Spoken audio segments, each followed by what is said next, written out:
Senyor, ano itong nalaman ko na kayo na pala mismo ang nag-asikaso ng transaksyon sa Mexico? Sana po iniutos nyo na lang. Palibasa, si Calvin ang pinagmando nyo ng transaksyon na yun eh.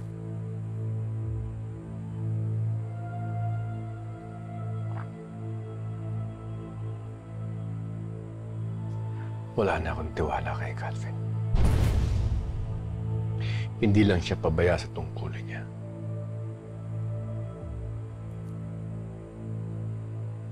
Hindi rin siya marunong rumispeto.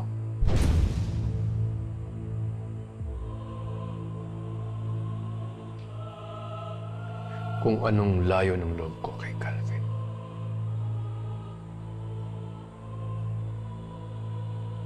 Siya namang gaan ng loob ko para kay Elias.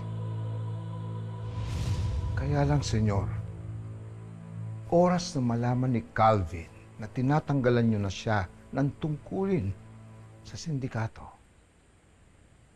lalalim lalo ang sama ng loob sa inyo ng bata.